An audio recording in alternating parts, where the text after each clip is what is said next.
Frank Ernest for this great honor today.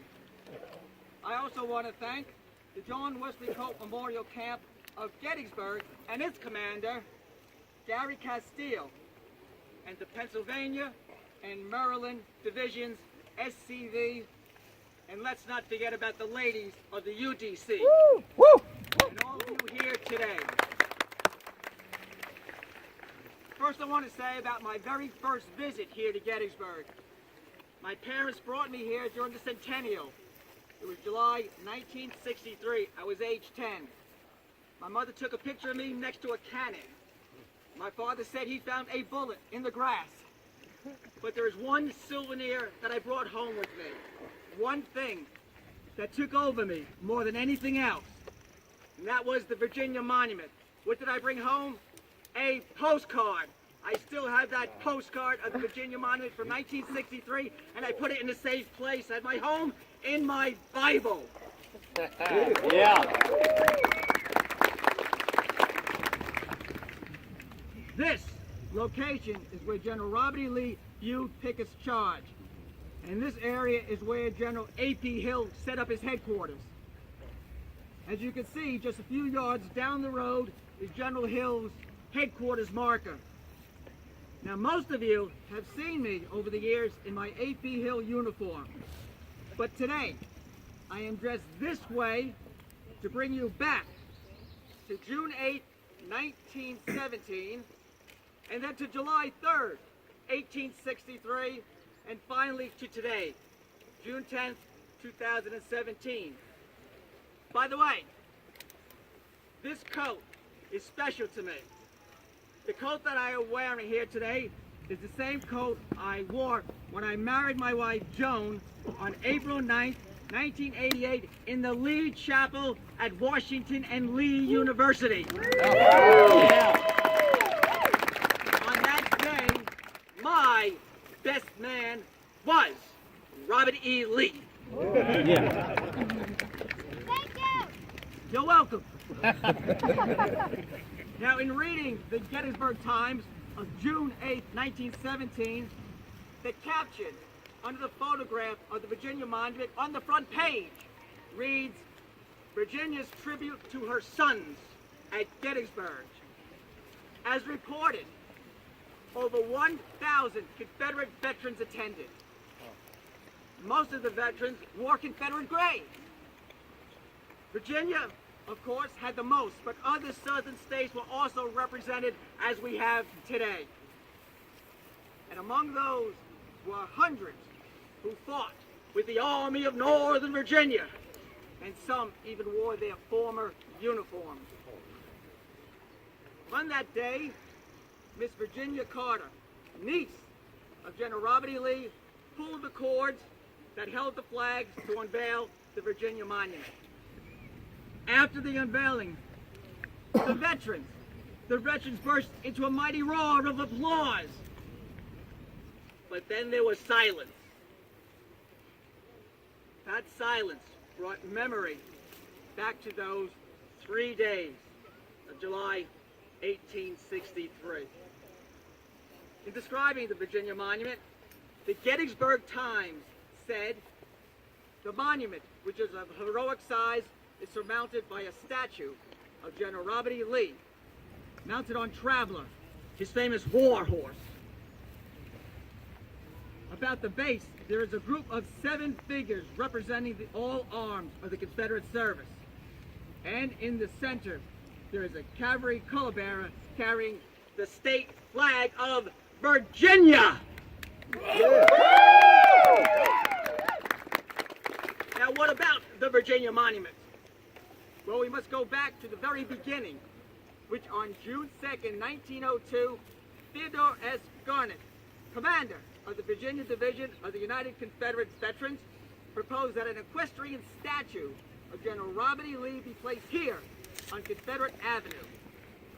That idea started the project which finally saw the first Southern State Memorial at Gettysburg, the Virginia Monument, which was dedicated on June 8, 1917. Sculptor Frederick William Sievers was chosen after a competition where 40 models were submitted for the proposed monument. Seaver's model was the unanimous choice. His design was the most dignified and beautiful of them all. The equestrian statue of General Lee ranks among the finest anywhere in the world. As I know, as an actor prepares for a role of the person you're about to portray, Seavers would read everything he could find on Robert E. Lee. He even attempted to express the man's character. To capture Lee's features, Seavers studied photographs of life mask of the general, done shortly before he died in 1870. General Lee, as you can see on the monument, is portrayed in a quiet pose and calm demeanor with self-confidence that was an inspiration to his men. For Lee's famous warhorse, Traveler, Seavers worked from photographs and studied his remains. His skeleton was preserved at Washington and Lee University. Look at Traveler right now, ladies and gentlemen. In portraying Traveler, Seavers showed him calm but alert, reflecting the mood of his rider. But if you look closely, he perked up the ears of the horse, indicating the animal's liveliness as the battle reaches its highest portion. Now, contrasting to the quiet calm of Lee is the action-filled grouping at the base, portraying the typical Confederate soldier. The 7 figures represent the diverse elements that made up the Army of Northern Virginia, the infantry, the artillery, and the cavalry. These citizen soldiers are drawn from various walks of life. We have the farmer, the mechanic, the businessman, the professional man, the artist, the poor, and the well-to-do.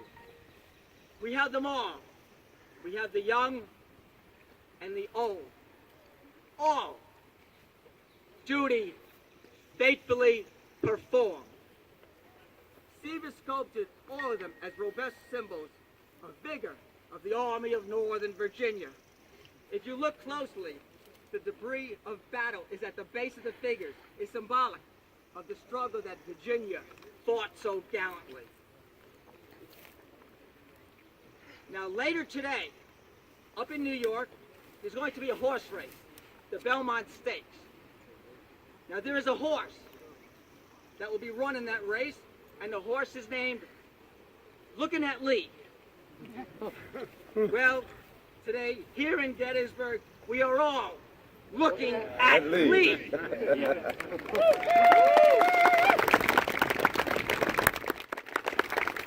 And what did the sons of Virginia say about Lee? Well, Captain Charles Blackford of the 2nd Virginia Cavalry, the feeling of the men for General Lee is that of blind devotion. Another soldier said, our army is in splendid condition and spirits, confident of success and victory, trusting in God and General Lee. Now, if you've seen the movie Gettysburg, which was filmed here, there is a scene that is not in the book Killer Angels. It is not in the script of Gettysburg. It is my favorite scene in the entire movie. It is the scene where General Robert E. Lee rides out among his men, and they all start cheering, Lee, Lee, Lee. On that day, Martin Sheen, who portrayed Robert E. Lee, was not supposed to work that day, but he was giving an interview for Entertainment Tonight. So during the interview, he had the beard and the wig and the uniform, but during that day, the troops were in the tree line ready to perform the beginning segments of Pickett's Charge.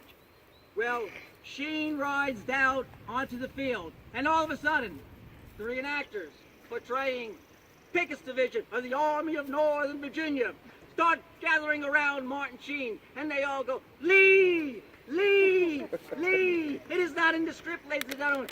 It is passion. Look at the eyes of Martin Sheen. Look at the men waving their weapons, waving their hats. That's what it must have been like during those 3 days in July 1863, and the entire time of the war between the states, the passion and love the men had for their general. And what of others on Lee? General Winfield Scott. Robert E. Lee is the very best soldier I ever saw in the field. General Stonewall Jackson. So great is my confidence in General Lee that I am willing to follow him blindfolded. General James Longstreet. In a letter to General Lee dated September 12, 1863, after the Battle of Gettysburg, all that we have to be proud of have been accomplished under your eye and under your orders. And that great cavalryman, General Jeb Stuart. We owe much to General Lee and will owe more before this war is over. Douglas Southall Freeman, the great biographer of Robert E. Lee, in his massive 4-volume work. It was his hopes for the children of today and tomorrow. This is what he said. May they grow up to cherish the ideals of Robert E. Lee. Follow him, for he stands for all that was best and brilliant. Now there's a role model for young children. In 1977, General Omar Bradley, at that time the nation's only living 5-star general, named Robert E. Lee America's greatest general. Woo! Whoa! And in the magazine America's Civil War, it states, General Robert E. Lee ranks high on the list of America's greatest military leaders due to his tactical genius, strong character, and devotion to duty. And it goes on to say, Lee spent the final 5 years of his life working to convince Southerners to become good citizens and attempting to heal the wounds of the war. Now there are some people who want to take down statues of Robert E. Lee. Well, they don't know their history, and believe it or not, ladies and gentlemen, they don't know Robert E. Lee. Hey.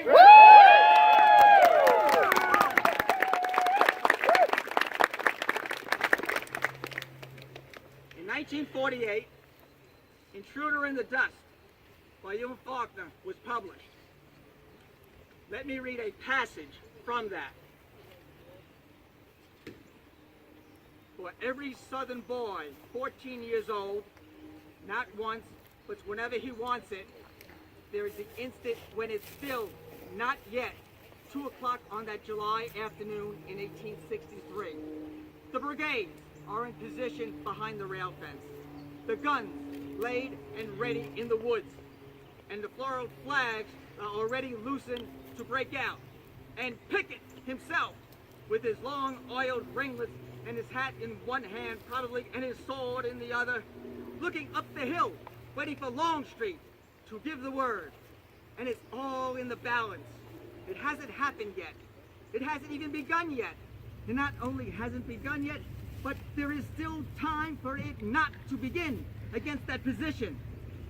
For those circumstances which made more men than Garnett and Kemper and Armistead and Wilcox look grave, yet it's going to begin.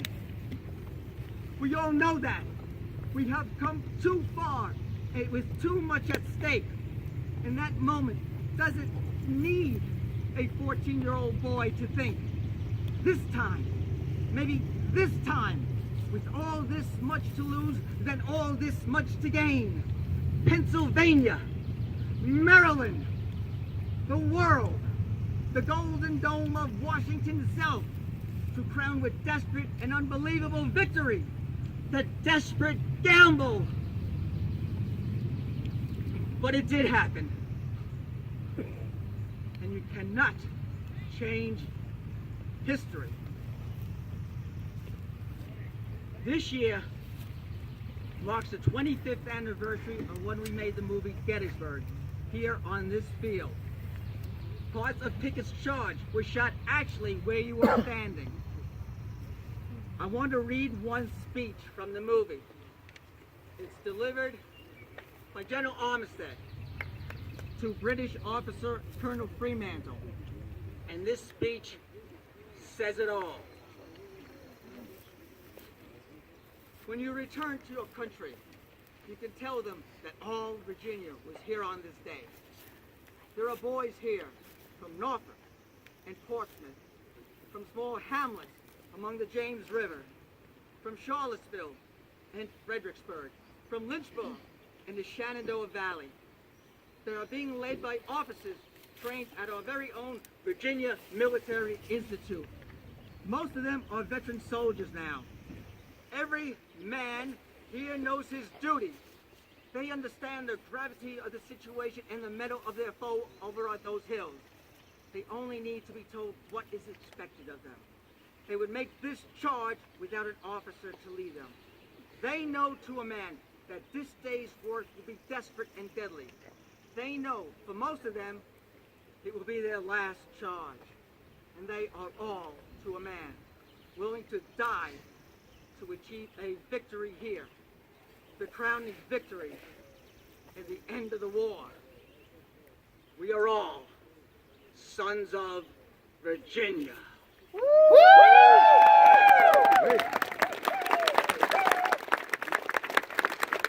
what of the charge? Pickett's charge, universally known around the world. Here are some eyewitness accounts of Virginians of that charge. Private Robert B. Davison, 56th Regiment, Armstead's Brigade. We were ordered to go forward by General Pickett himself, giving the command, with his headquarters flag floating in the breeze. Lieutenant General James Longstreet, Commander, 1st Corps, Army of Northern Virginia. As soon as Pickett passed the crest of the hills, the Federals had a clear view and opened their batteries. The troops marched steadily, taking fire with great coolness. Colonel Joseph Mayo, 3rd Virginia Regiment, Kemper's Brigade. Slowly, steadily, and in perfect order, over the hill and across the plain, the brigade moved forward to storm the heights and beyond. General James Kemper, Commander, Kemper's Brigade. Here are the guns, boys. Go for them. Private James Clay, 18th Virginia Regiment, Garnett's Brigade. General Garnett, on his large black horse in the forefront of the charge, was waving his hat and cheering the men on. Lieutenant Edward Etz, 38th Virginia Regiment, Armistead's Brigade. General Pickett was in the thickest of the fight. And Lieutenant White Whitman, 53rd Virginia Regiment, Armistead's Brigade. I saw General Kemper ride up to General Armistead and say, "Armistead, I am going to charge those heights and carry them, and I want you to support me." General Armistead replied, "I'll do it. Look at my line. It never looked better on dress parade." Just at that point, General Armistead took off his hat, put it on the point of his sword, and kept it there through the entire charge, shouting, "Follow me!" And they did.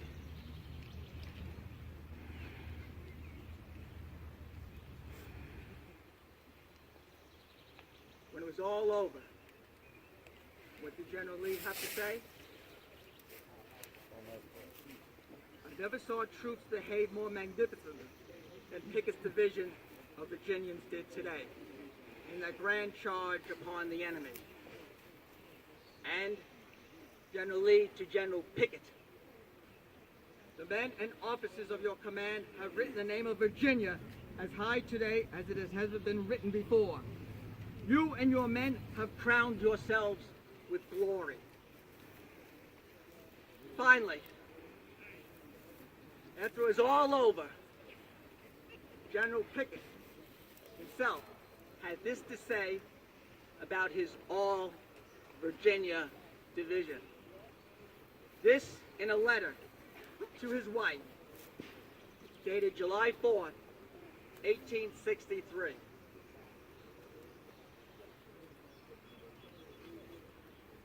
"My brave boys were full of hope and confident of victory as I led them forth, forming them in columns of attack.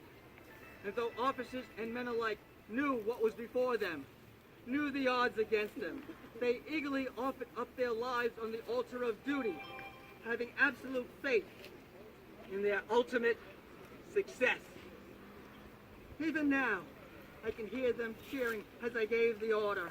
Forward!